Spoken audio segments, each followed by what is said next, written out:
Good morning! Wala muna tayong ano ngayon ha. Yung the usual na ginagawa natin pag nagla-live. Kasi nagpapagawa ako ng harapan. Hindi ko siya masikaso. Now, kwentuhan na lang tayo habang nag-iikot sa ating garden.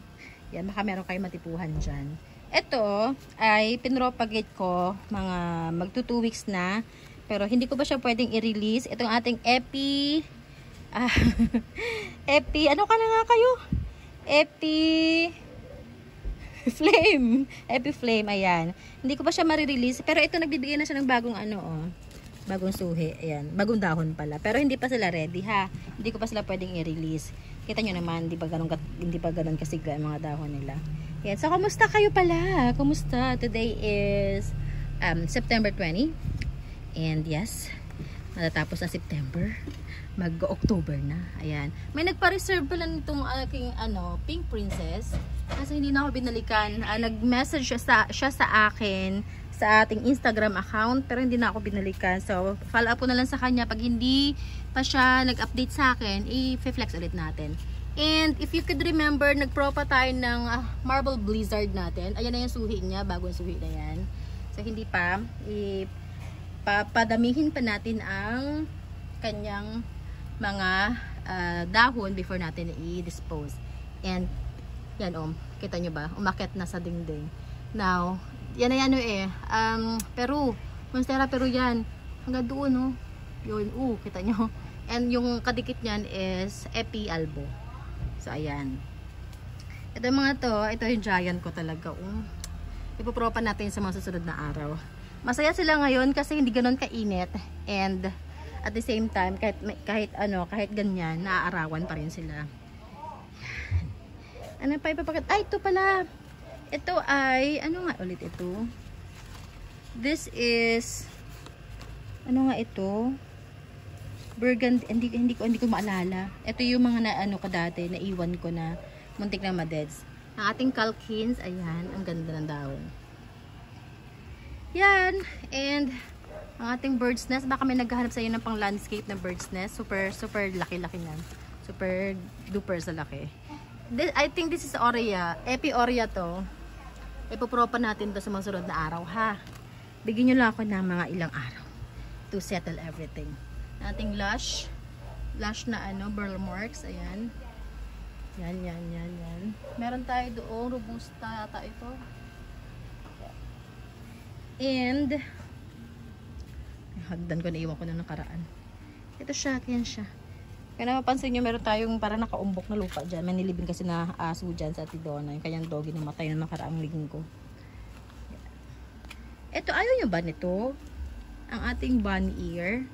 Ayan, bunny ear. Mahal pa to sa iba. Meron nag-flex ito before. Mga 3 dahon lang, 350. Ito, super, yan na siya And this is, sa Syngonium family pala siya. Hindi siya philodendron. Syngonium family. Meron tayong bird's nest rin doon. Hindi, wave of love pala yan. Wave of love. Yan. And ito, ang bonggang laki ng ating Paraiso Verde. Pero nagko-collect pa na ako ng Paraiso Verde. May mga minamind pa ng Paraiso Verde. Kasi pag naubos, wala tayong pampalit. Ayan. Ayan. And yan sila. Kakasama sila dyan. Pinagsama-sama ko na.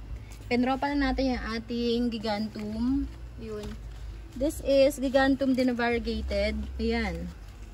Nag-varnish siya. Bagong dahon niya nag-varnish siya. Busog. Wala pa siyang suhi. Hindi ko pa nakikita na suhi. Babsy. Baka may naghahanap ng Babsy sa inyo. Message nyo ako ha. This is a variegated Fideline. Yan. So, ito lang muna gagawin natin. Wala mo ng face. Kasi, baka magsawa kayo sa mukha ko. At itong Jerry Horn. Ayan. Baka gusto nyo din. Ay, sabi ko na mami, napakan akong swerte. Sino nag-poop dito? May nag-poop. Napakan natin swerte. Okay. And hinihintay kong gumanda itong atin yan. This is Cora. Si Cora yan, Cora. Ito naman si Crimson. Yan. Ang ganda talaga ng video ng iPhone, no? Ito ay hinabol ko lang kasi muntik na siya mamatay. At ito variegated na Peru. Pero ba nga ba? Peru nga. Peru Bar, Peru. Yan. Ito oh, tuwan-tuwa talaga ako dito. Yan, mag-harvest tayo ng mga ilang ano dyan. And this is burgundy. Naka-reserve ko kay Ma'am Edna. So, hindi pa ako binabalikan ni Ma'am Edna. Pag hindi niya kinuha, i-flex natin sa na araw. Nilagay ko na rin siya sa white pot. So, ano pa? Pwede ko ipakita sa inyo. Pinagsama-sama ko na yung mga syngonium para alam ko kung saan ko sila dadamputin the next time. Yung mga syngonium, mga confetti. Yan. Mga pink splash. Yan. Yun. Ang ganda oh. Ang ganda no. Si ano yan. Oria. Syngonium Oria.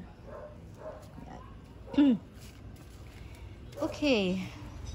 Ito din, ayan oh, pinapa-recover ko lang siya kasi nga napabayaan ko nung wala kami. So, dyan lang muna siya, hindi ko muna siya i-flex sa inyo hanggat hindi siya maging maganda. Pero kung may naghahanap sa inyo ng Jose Bono na big size, meron tayo dito oh. Ang ganda ng mga bar niya na yun. Yan. And this one, yung mga inaabangan ko na magsipaglakihan. Ang ganda no? Ito na ang ating thumbnail siguro. Ganda! Yan. Ito din. Nagbigay na siya ng bagong dahon ng ating giant na Dark Lord. Ito for propagations to mga to para maibenta natin sa mas murang halaga. Mabawi ko yung puhunan ko. Mahal pa to nung binili ko eh. Kaya ipropa ko na lang para maibenta ko sa inyo. Okay, o baka may mas patan kayo ha. Ito pala ay reserve na. Reserve na yan. Yan. Kay Sir William naman yan. Ito yung pinapatanggal ko sa harapan. Tinatanggal ko sa harapan kasi bulok na eh, bibigay na to. So papalitan natin ng for the meantime still matting muna kasi the next year sa sunod na taon pala is papagawa natin siya. Kaawaan lang tayo ng Panginoon na tayo i-bless pa para mapagawa natin yung harapan. Yan. Ito yung mga na-flex ko kahapon. Yan, baka may gusto pa kayo dyan. Ito na-reserve na itong isang to. Yan ang ating Manjula na per pot. Okidokes. Ito baka may naghahanap na sa inyo ang ating golden violin. Meron tayong whale fin dyan. Ito for potting na yan. Hindi ko pa napapot already. Tapos hindi ko pala nakwento sa inyo. Ayan. Ang ginawa ko nung Monday. Nagbubong tayo. Alam nyo ba, green naman talaga itong mga bubong na binili ko. Hindi ko alam bakit overtime nag-fade siya. Ito yung pinakang bago kasi ito yung net na nilagay ko sa harapan natin saka may bagong bahay sa may office. Nandun yung ating mga tawag dito, ang ating mga rubber trees. So for the meantime, hiniram ko na lang muna siya kasi kawawa yung mga calatheas natin dyan. Diyan lang muna siya. O, si Landany, baka gusto nyo, meron tayong big size, meron mga small sizes. Okay, so I think that's it for today. Try natin bumawi tomorrow ng maganda-ganda namang setup ng pag-vlog. Yun ang ating newly harvest ko na giant golden photos. As in, ang laki niyan, ang laki talaga niyan. Dito ko yan nakuha. Yan, dyan ko nakuha. Yan. Yun sana, gusto ko rin i-harvest kasi it's too late for me. Sobrang taas niya na. And also, update lang din sa minarkot natin. Ayan, nakikitaan ko na siya ng ugat. Ayan, diba? Saya-saya. Pasensya na pag malikot ang kamay ko, ha? Ayan, pasmado ang lola nyo. Yan, okay. Yun lang muna. Maraming salamat sa inyong pagsama sa akin. Huwag kayo magsasawa manood. Comment lang kayo kung may gusto kayo, ha. Message nyo ako, comment, or itawagan nyo ako. Nandiyan naman sa description box natin ang lahat ng information, ha. Kung paano nyo ako makontak. Yun lang. Bye everyone. Happy Wednesday. And ingat kayong lahat. God bless you all.